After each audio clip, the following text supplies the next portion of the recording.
ladies. Oh, the layers today. Oh, You know what? In hindsight. You ever get used to this? You know, when I was here for 6 years, I did, but now it's in an adjustment period. Can you walk us through what you saw, your vantage point from the practice that Jimmy Ward had with Hopkins? You know, it was just it's a shame it was the first play, a little scuffle, and we've made it very clear that if anyone throws punches or you do anything that will get you ejected in the game, you'll be done with practice. And so both players were removed from practice, and hopefully they've learned it, and we can come back tomorrow and practice. Is it a shame that your guys didn't get to go against DeAndre Hopkins for an entire practice? Well, it's a missed opportunity on a bunch of levels. One, you don't get to face a guy like Hopkins, like you said, but it's a trickle-down effect. Now other people need to pick up Jimmy's reps, and I'm sure on their side, receivers had to pick up for Hopkins. So, you know, it's something that they've got to be aware of. It's real. It's a real thing. You get ejected in the game, it's a trickle-down effect all the way through. So, hopefully both sides got the picture, got the message, and we can come out and have a functional practice like we did. So. Is that something you'll have to talk to Jimmy about, or have you already? No, I'm sure Jimmy's going to be just fine. I'm sure, and Kyle addresses all of it, and he takes care of it. So, whatever needs to be addressed, I'm sure Kyle will take care of it. Coach, have you spoken to your player after the scuffle? Yeah, it was quick. I know Jimmy. Jimmy's such a big competitor, and I'm sure he regrets it. But hopefully we get him out there tomorrow, and it's good. I mean, him and Hopkins ended up shaking hands afterwards anyway, so it wasn't, it's just the heat of the battle. So. Did you talk to the Texans coaching staff about guys being ejected if they fight? Or it was Kyle handled everything and trickled it down to the staff. So. Is the plan back for Richard Sherman just to kind of take it easy this week? Maybe ease him with a couple reps? Yeah, ease him back in, especially in this heat and all the things. So trainers have a great plan for him. Kyle and everybody has a great plan for him, and it hurts him. He wants to be out here in practice, but there's a bigger picture in mind. So. Is he constantly lobbying you guys to Constantly. He's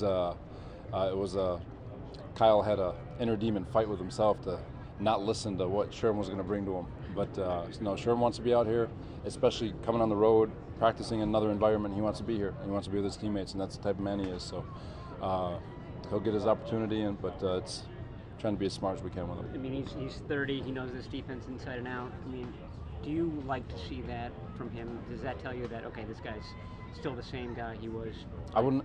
Seriously, I wouldn't expect anything else from him. He's the same guy. But you'll find, at least from my experience, the best players in this league have that same mindset. They don't want to take a day off. They want to destroy everybody in practice. Every play is a championship play. Every practice is a championship game, and whatever it is. And so he's got that mindset, and I wouldn't expect anything else from him. Robert, big picture, how did you feel your guys did? What signs did you see you're encouraged by, and what signs of need to tighten up? There's always things you can tighten up, but I love the way we competed. Loved up front, guys straining and just seeing a different run game, seeing a different quarterback, seeing a different pass concepts. So it was really a lot of good things to see, and being able to go and watch the tape and just watch it again. But the main thing that I want to make sure that these guys get out of this again, and I know I beat it like a dead horse, but it's representing that style and not getting complacent with whatever you have, because if you get comfortable in your environment, it leads to complacency. Complacency leads to failure. And so for our guys to come in here, even though it's hot, you get a lot of excuses. You can make excuses for yourself. It's to come out here and compete, and I felt like we did. Were you encouraged by that 2-minute drill drive by your starting? Yeah, it was good. Even the second group, it was a play that I'm sure our guys are going to want back.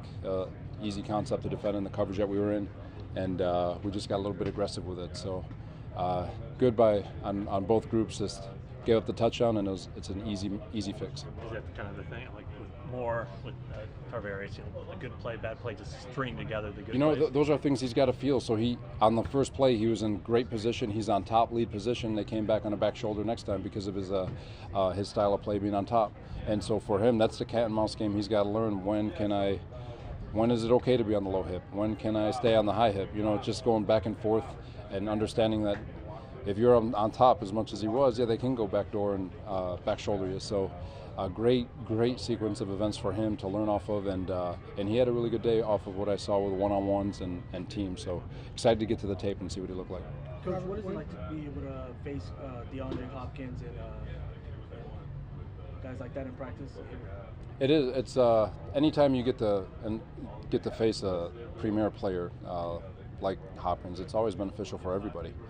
Even on the offensive side of the ball, them getting to see Clowney and J.J. Watt. I mean, that's stuff that it's just different humans that you get to go face, and that's always beneficial. Robert, how much has Earl Mitchell grown since he was here, or is he much the same player? He's the same. Yeah. He came out.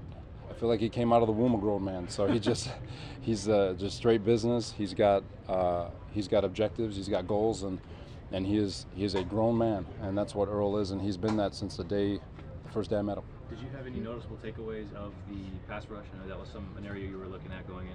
I felt like we got some good pocket push. Thought we had a great combination of rush and cover. So quarterbacks back there, I'm sure they're seeing different coverages for the first time going against a new defense, and they held on to the ball a little bit, and it allowed the pocket to close on them, and that's the whole style of defense. You've got rush that's got to marry to cover, and vice versa. So it was good. We saw some good things, and again, we'll see the tape to verify everything that we saw on the field. Coach, what was your biggest takeaway from facing Deshaun and DeAndre out there, even though DeAndre was ejected?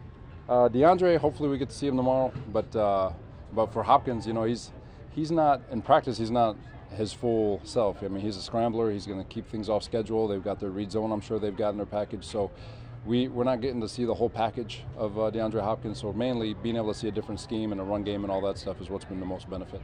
Robert, as far as Earl Mitchell, I guess a lot of nose tackles are unsung because they don't put up big stats or whatever, but I know you weren't here 2 years ago when the run defense was awful. It was much better last year. How big a role did he have in what you did run defensive-wise? Earl Mitchell. Earl gets, I know, like, because I get those reports too, the PFF reports and all that stuff, and what people don't realize is that the nose in our defense just doesn't.